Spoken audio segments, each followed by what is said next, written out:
Hello there guys, it's Joey. So we're going to do a witchy haul today for a few reasons. One, I've just got a few bits and pieces, mostly herbs, that I thought I would share and talk about a little bit. We'll talk about the properties as always. It's not just going to be here's some stuff. I prefer to sort of discuss why I purchase certain bits and pieces to do with my crafting of the witchy variety, and also because it's a little bit of a lighter video. All the nonsense last week on YouTube kind of left me feeling a bit despondent, and although I have a video that I want to make which sort of pertains to that, I really wanted to start off by just doing something fun and silly and light. So we're going to do this video. We're down on the rug today, because the spell altar's in use. So no beautiful altar cloth today, it is just the rug. Me and the rug. Aren't you lucky? Right, we're going to start off with non-herby herbs. We're going to start off with a few other random bits and pieces.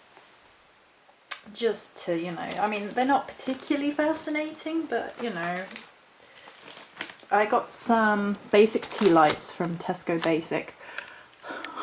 Basic. If you've followed me for any length of time, I've talked about it on multiple occasions that I enjoy using Tealights as bases for spell candles, and you'll have seen me do it, and you'll have seen me place herbs around the bottom of them because they, you know, they catch the herbs really well.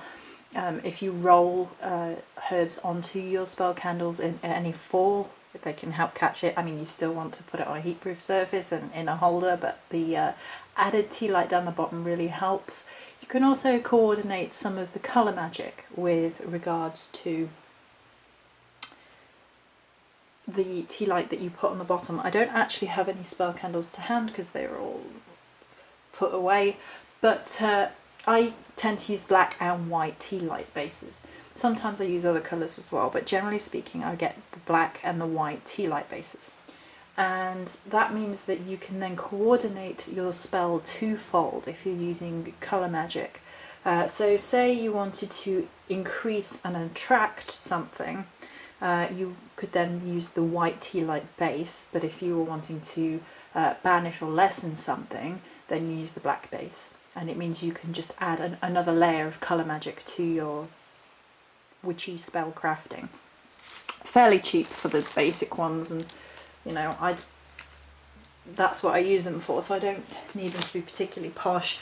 I don't really like using them for anything other than that. I know some people do, but personally it's just preference, I think. I got some more of this. I really have been enjoying Pucker Supreme Mashta Tea. And you can win your very own adventure. Right, so I got this because it's supposed to help with weight loss and things of that nature, and I actually get on with it really well. I have problems with herbal tea. Problems. There's me and herbal tea facing off. That I don't like an awful lot of them. I really can't stand flowery herbal teas. I really don't like peppermint, which I was surprised about because I thought I would like peppermint tea, but I really don't. I like green tea with jasmine. I can get on with vanilla chai, and this one. And for herbal teas, I think that's it. But I was really happy that this wasn't too in your throat, is what I'm going to call it, because quite a lot of the herbal teas give me that feeling, and literally I can't. Oh, I quite like the green tea with lime, but I haven't seen them doing that for a long time. Rhyming with liming and tea. Yes, it's going to be one of those videos.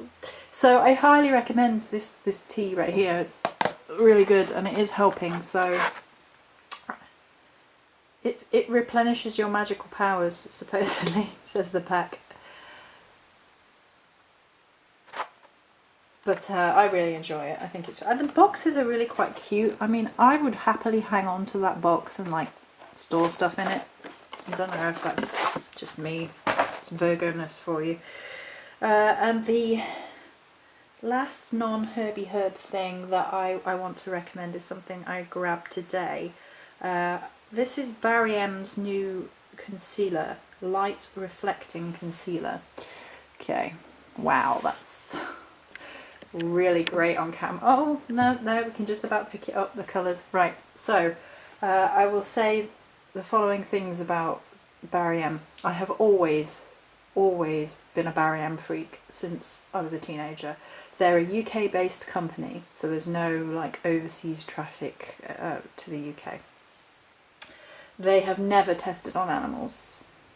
They're against all that sort of thing.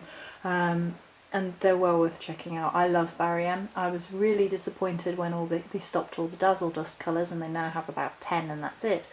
But I was really interested to see whether the concealer, which is what this is, and it has a little paintbrush as well, was any good.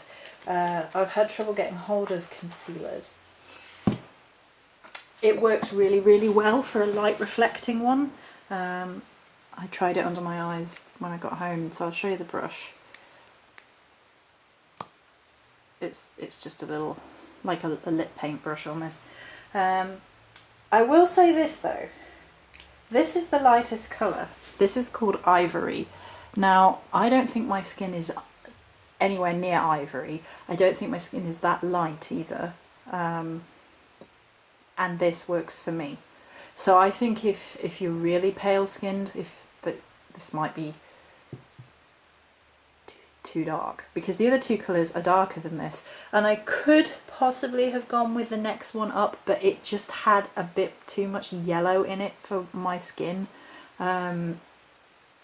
So there you go. That's me talking about concealer for a couple of minutes, which has bored half the population, but there you go. I thought I would talk about it. Right, so then I'm going to show you a few herbs which I've gathered myself, and there are a few more downstairs which are still drying, so we might talk about them a little bit. Right, so in my little boxer thing, right, these are forget-me-nots, and I've got some more forget-me-nots drying downstairs. And forget-me-nots and their magical purpose are for clarity and focus, health, love, memory, organisation and efficiency, perspective, success. I think probably the most frequently associated thing is literally what they're named for, you know, love, magic of don't forget me, putting yourself in the minds of your lover. Your lover. Your lover.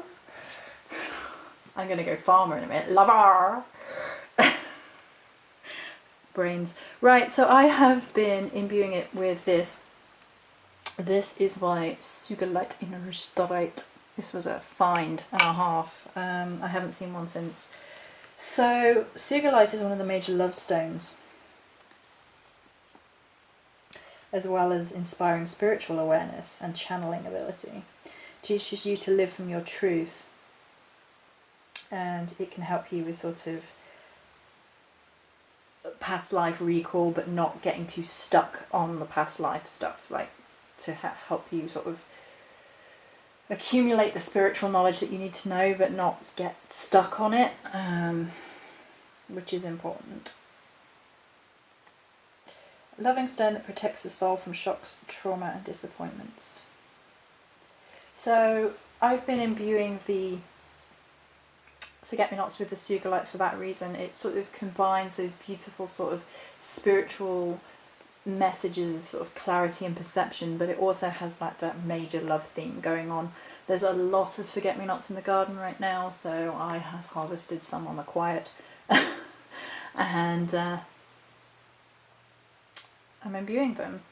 Downstairs I've also got quite a lot of wisteria drying, that's still drying. I found that the neighbours had cut down a load of their pine tree, so I swiped a branch of pine tree and started drying that out.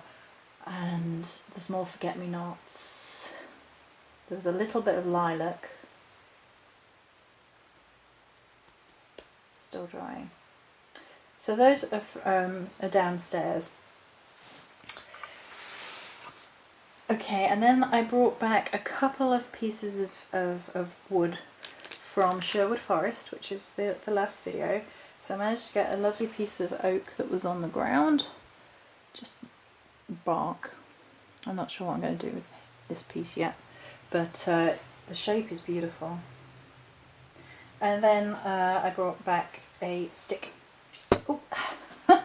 of fallen silver birch. It was all pre-fallen. It's a chunky size piece, this. It may well be a sort of casting branch, because I don't know if you're going to be able to see this. Scroll right out. Okay. Oh, it measures up pretty well from my elbow to my... there, you can see that. So I might strip it and then decorate it and use it as a wand / staff. It's quite thick for a wand, so I don't know about that, but we shall see. We shall see. I do love silver birch. It's one of my favourites. Okay. And silver birch, by the way, is new beginnings and purification and things of that nature. So the rest of the herbs are from Starchild in Glastonbury, which one day people, I'll get there. I will get there. And I thought before I sort of, let's just have the piece of oak in this shot while I talk a little bit about purchasing herbs. There has been sort of this climate around at the minute which sort of is quite judgmental, so I thought we will talk about why purchasing herbs. So I do wildcraft wherever possible, but at the current time I'm not allowed to grow anything in the garden. I have risked one plant, which is a lavender plant in a pot, and that is risking it because there was rosemary originally that had been planted by us, and that got ripped up. And it's rosemary, for goodness sake. You cook with rosemary and whatever, but that got ripped up, so I can't plant anything. And I harvest a little bit of what's in the garden when there's a lot of it. Got my eye on the foxgloves right now because they're starting to bloom, so I'll keep an eye on them.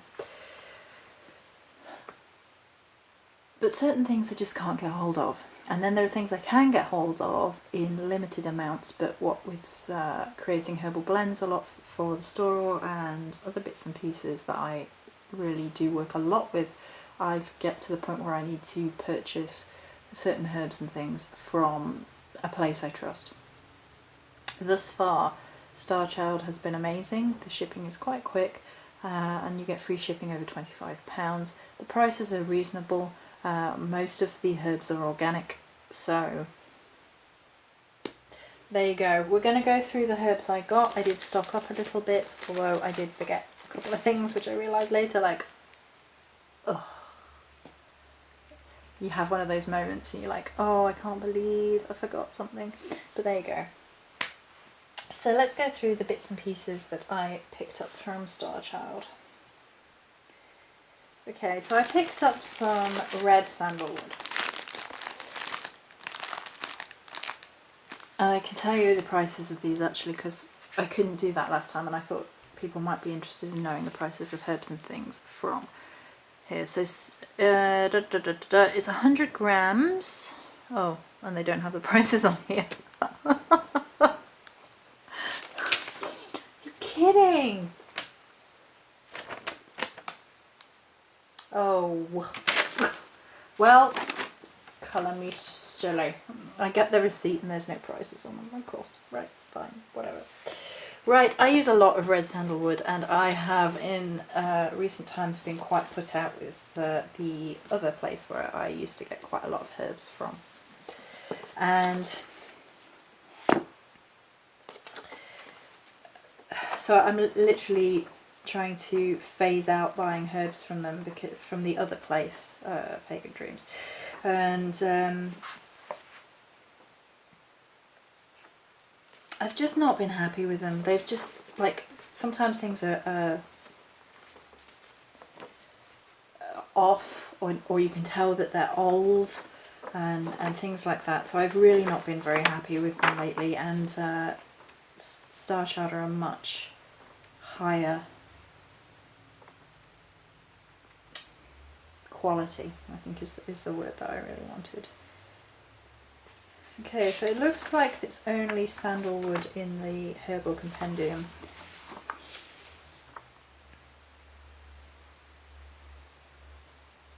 Magically, this herb may be used to increase opportunities, assisting in achieving success. Can be used with meditation. The Empress card, the Goddess Venus. There's not a lot of information in the Herbal Compendium. Hang on, we'll have a quick look in Cunningham's Encyclopedia. Are you going to be under Sandalwood?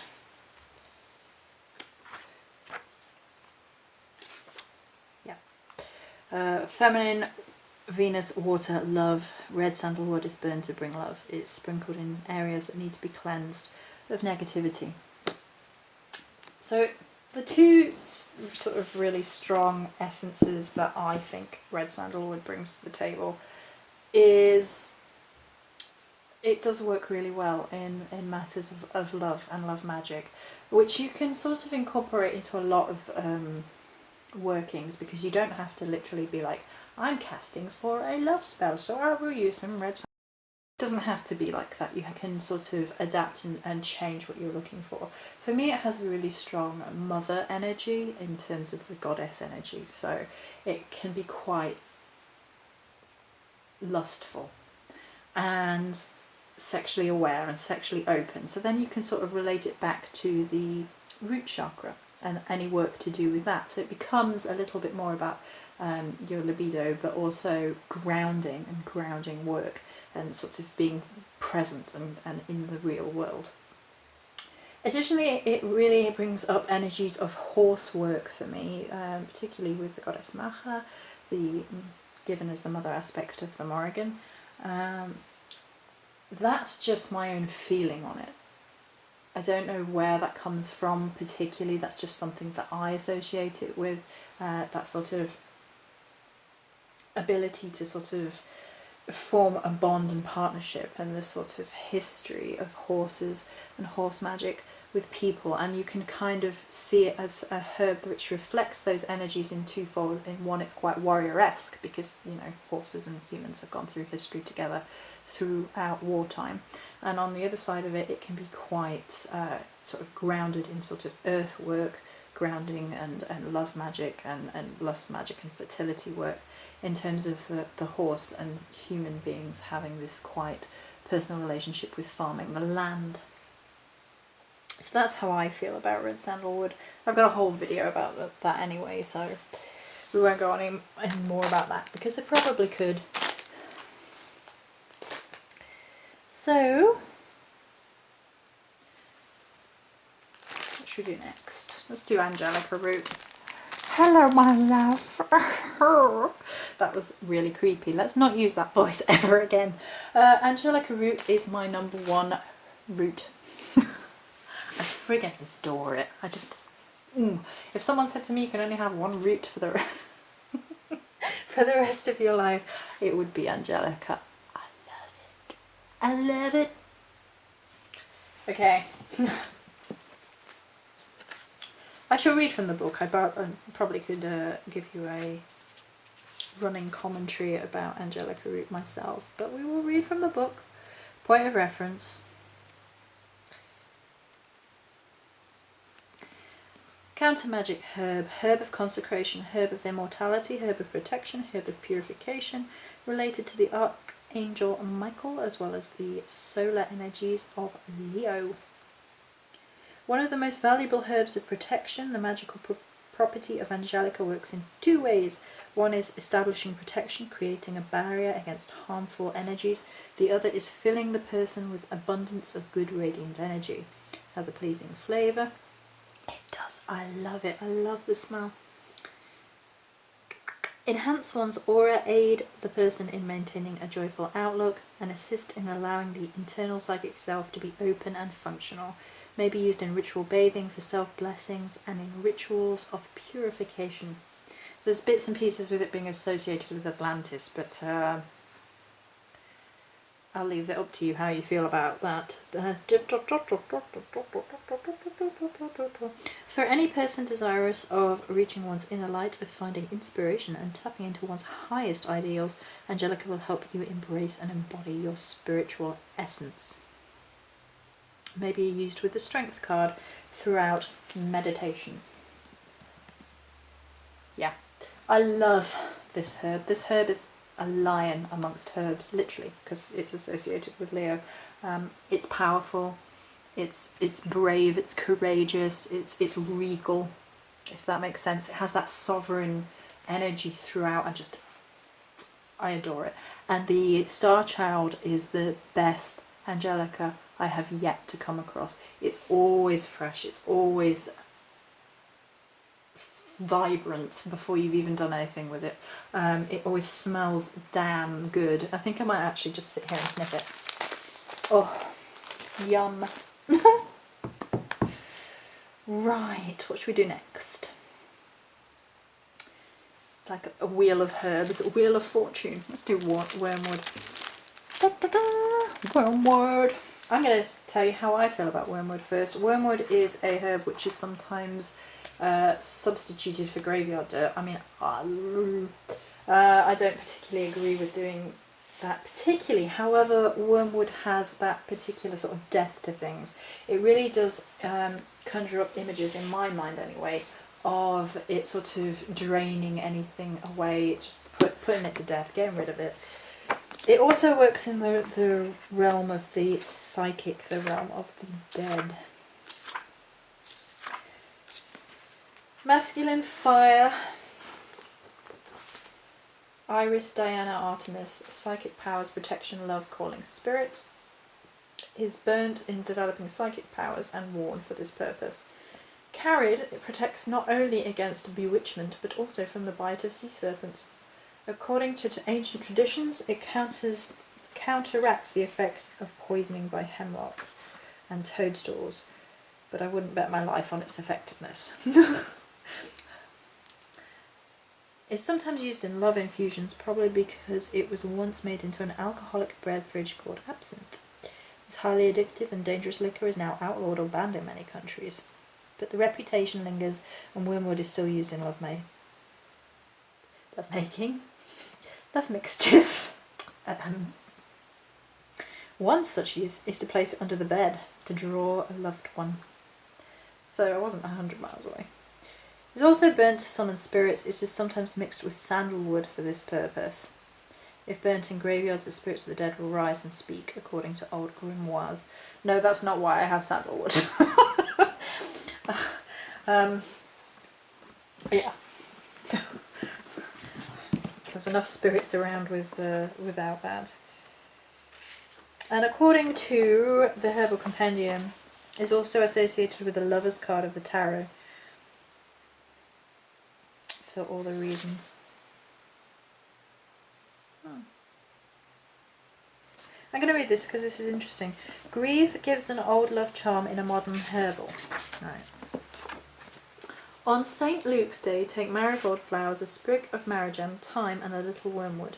Dry them before a fire, rub them to a powder, then sift it through a fine piece of lawn and simmer over a slow fire, adding a small quantity of virgin honey and vinegar. Anoint yourself with this, and when you go to bed, say the following lines 3 times, and you will dream of your future partner that is to be. St. Luke, be kind to me in my dreams, let my true love see.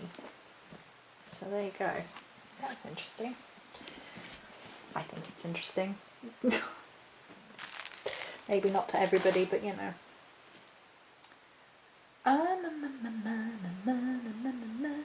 Let's do Lady's Mantle.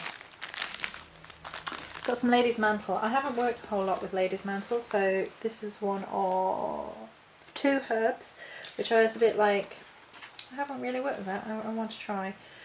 Each time I purchase things like herbs or crystals. I try and get something which I haven't worked with a whole lot, and I think it's kind of important to do that. I think it's kind of important to be like, you know what, I haven't really worked with X, so I'm going to give it a go. I'm going to give it a try, see how I get on with the energy, see how I feel about it. And then at least, you know, you're kind of expanding your experience of things. So Lady's Mantle, according to Cunningham, is feminine Venus water. It is used for love, and put the herb in love spells and sachets, and that's all he says about it. Again, I can't give you my personal feelings on it because I haven't really worked with it.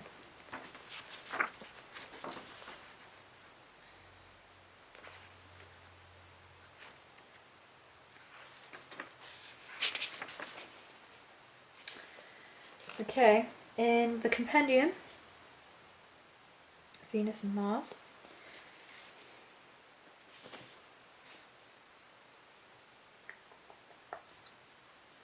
When working with the tarot, Lady's Mantle is appropriate for studying the 4 aces. Lady's Mantle belongs in everyone's garden and herb closet. It has a recognised ability to increase the power of any magical working. It is not only that it makes the magic more effective, but it provides focus towards the successful manifestation of the intention of the working. It can be used to work with Mother Earth. The reputation of this herb amongst ancient alchemists is preserved in its Latin name. Lady's Mantle was said to contain the ability to transmute the formulae of an alchemist. Although lore indicates that great magic can be worked with the morning dew, there are other ways in which to collect this herb. The pollen may be collected from the flowers, the root dried or powdered, or the dry leaves may be powdered.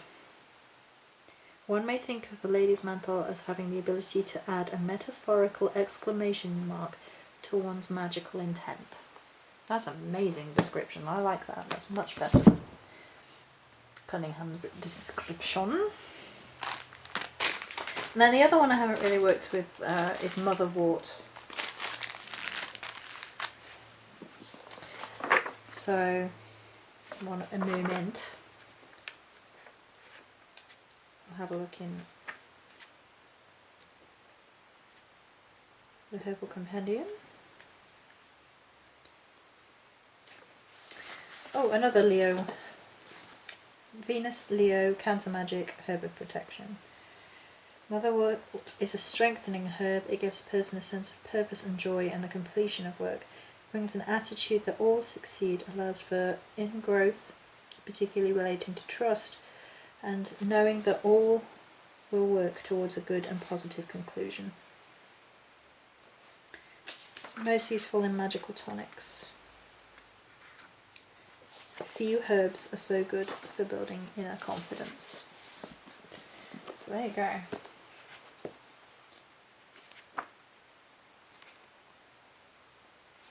Let's see what Cunningham has to say.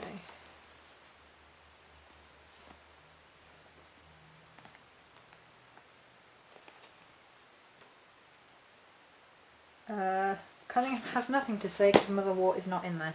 So there you go.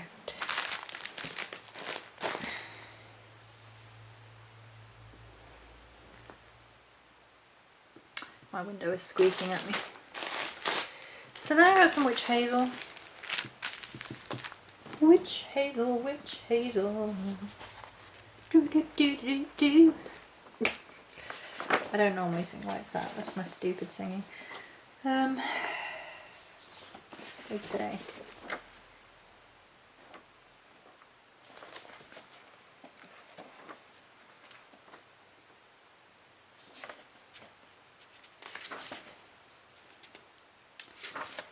Okay, Witch Hazel is not in the Herbal Compendium.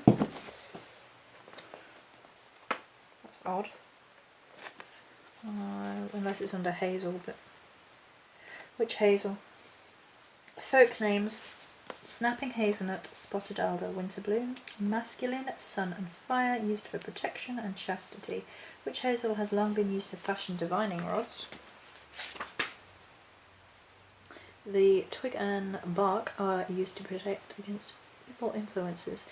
If carried, witch hazel helps mend a broken heart. It's not an awful lot of information. I know it has an awful lot of sort of uses in sort of herbalism, like more mundane uses.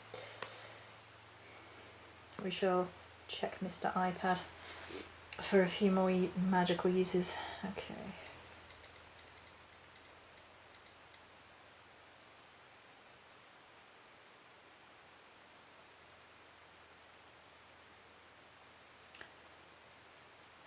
That doesn't just regurgitate what Cunningham says.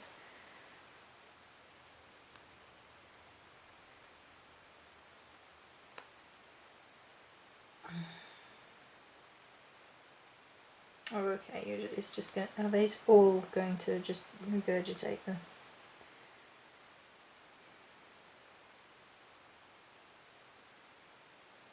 Same thing. You can also use it in love spells. Okay. I guess you could sort of adjust to protect against future heartache to find the right one. Anyway, it has a multitude of healing properties, which everywhere is not saying, but there you go. I got some witch hazel. I'll have to maybe do a video on witch hazel after I've done a bit more magical research. Okie dokie then. Oh, I got some Devil's Claw. Devil's Claw is really great. You just burn one of the things and it's a really, really strong, get rid of all sorts of nonsense that's going on. Is it not going to be... It's not in the Cunningham book. So are you going to be in here or am I going to be on the blooming iPad again trying to find you?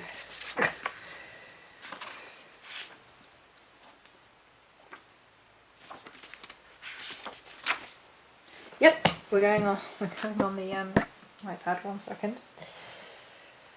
Right, so you can burn one of the individual sort of claws if you like.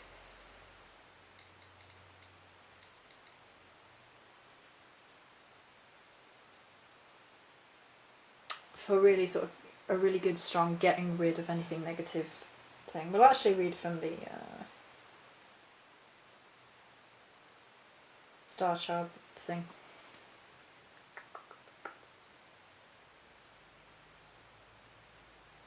Protective qualities as an amulet placed near doorways may protect against unwanted intruders. Okay, so that it wasn't then that I got the...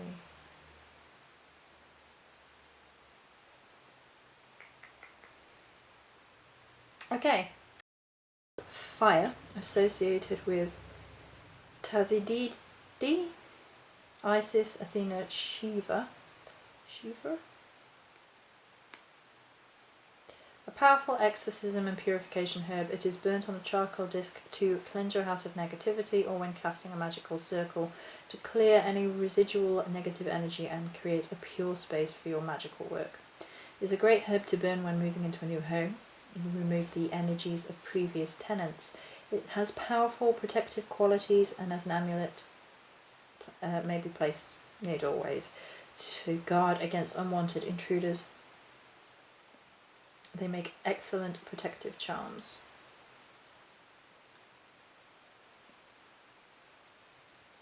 They are designed for clinging onto the feet of large animals, which also suggests you can use them in binding work should you wish.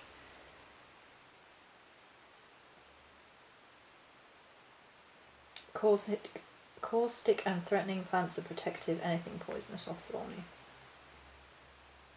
Yeah, but it has this really good sort of exorcism, just, you know, clear out when you need it most. Energy. And then some prickly ash bark. I can't actually get any ash bark. I noticed there is an ash, but it is around the village, but it is in somebody's garden, so I can't get hold of it. Basically.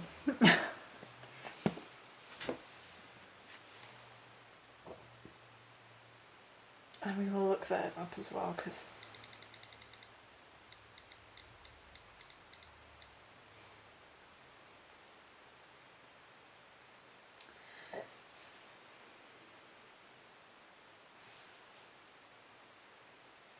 Not much is known about how Native Americans used prickly ash, except that it was employed in shamanistic healing rites.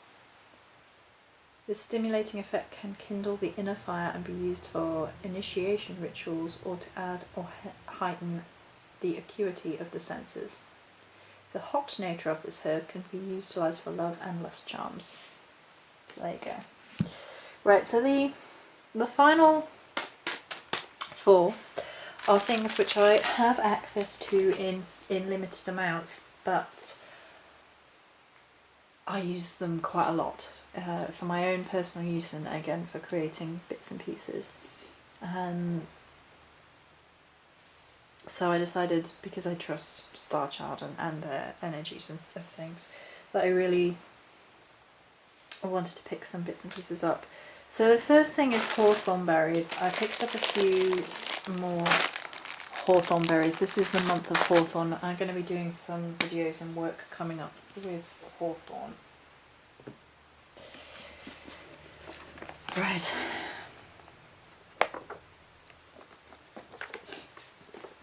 So we won't go into too much detail.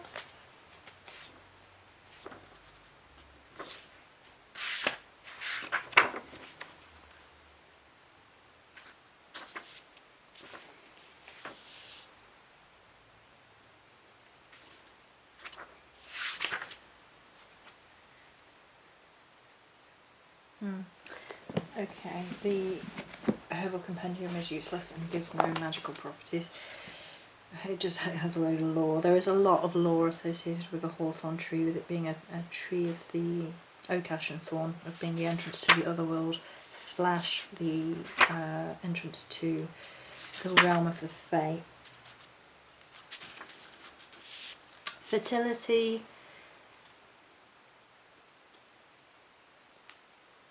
Protect against lightning. Again, talking about the Fae element. Masculine fire. Mars. I don't want to go into too much detail because we're going to have videos about hawthorn coming up, but it's quite protective as well as being a herb of May and fertility and Fae and things of that nature. We also picked up some more Rowan berries. I can get rowan berries from the next door neighbour's tree when they drop them on the ground, but that is it. So I can't really get a whole lot of them, and I do enjoy working with rowan berries and rowan in general. It's mostly about protection. It's also known as the witch's tree, so it has that energy of sort of increasing magic and things of that nature. Oh, prickly ash is in here. Whoops.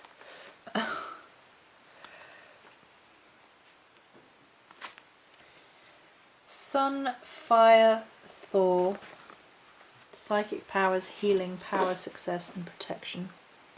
Carrying the rowan berries aids in recuperation, and they are added to healing and health sachets as well as mixtures for power, success and luck.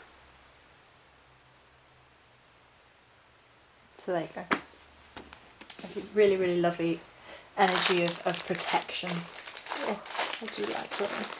And then I got some oak bark, some organic white oak bark. It's another Thor tree. And another protective energy, a deep root energy. A wisdom energy. It's quite owl-like. Kind of reminds me of sort of owl energy. Is used for protection, health, healing, money, potency, fertility and luck. Since the oak was a source of food for early settlers in Britain, as well as Europe, it came to be revered. The Druids traditionally would not meet for rituals unless an oak was present, and the very words oak and druid, some say, are related. Witches often dance beneath the tree.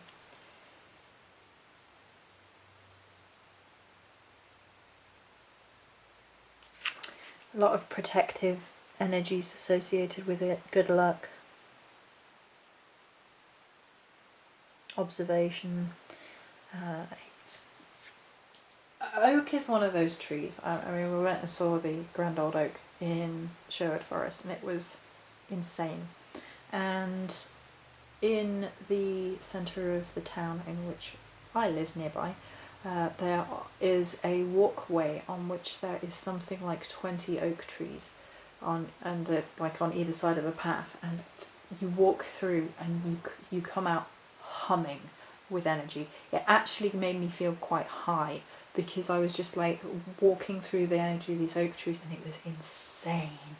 And it was very masculine and very sort of fiery and very sort of grr baby, but it had this huge deep wisdom, this innate connectedness to the earth, and it was just insane. It was just like touching the raw energy of the earth for a moment, walking through so many oak trees.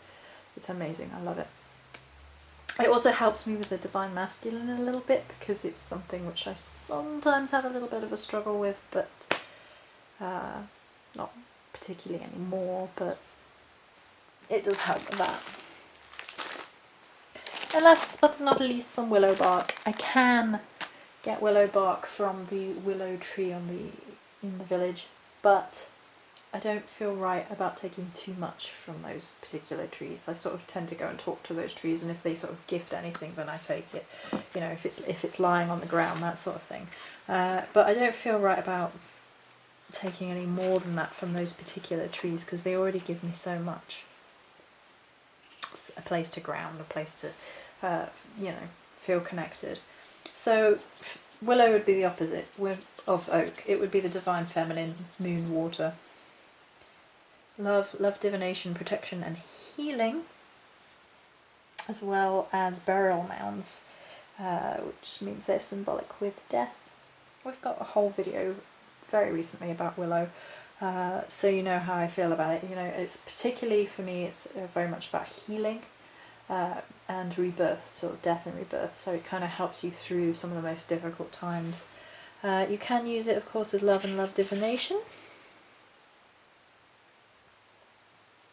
Again, if you wish to conjure spirits, mix crushed willow spark with sandalwood and burn at the waning moon. Well, we're not in the waning moon yet.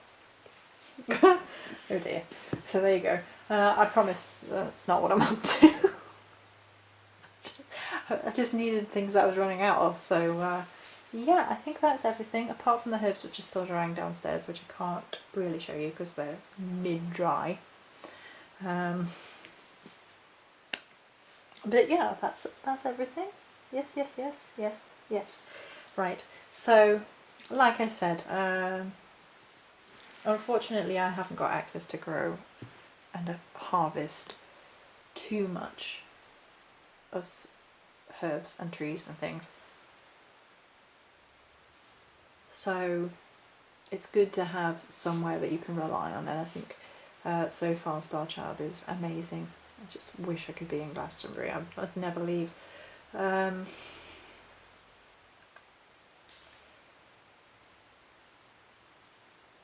I do think maybe at the end here we'll just sort of touch on something that, you know, that if you need to purchase particular herbs and things and you can't get hold of them and you can't wildcraft them as much, and I try and wildcraft as much as I can, particularly things which are in season. That's something else. If you need something and you really want to be working with something and it's not particularly in season, the berries aren't in season, for example, right now. I have a few of my own personal Hawthorn berries left, but not many, and I don't want to be using those too much because they're sort of gifted from my Hawthorn tree, for example. Then, you know, and you need to get hold of bits and pieces for particular magical workings or particular herb workings or whatever, then I think we need to sort of just accept it's modern life, really, isn't it? I mean, if I could, I'd be out in the middle of a wood or forest, living there, having very little to do with modern life. That would be my dream, but it's just not where things are at the minute in reality. So we do what we can, and I don't think there's any harm in sharing that and talking about it and sharing our witchy experiences such as they are, having a bit of fun with it. I think that we need to hang on to the having fun with our witchcraft, with our spirituality, with our path, because when it becomes very dour and even aggressive, then we're losing something. So that's why I wanted to do a little sillier video today. Many blessings.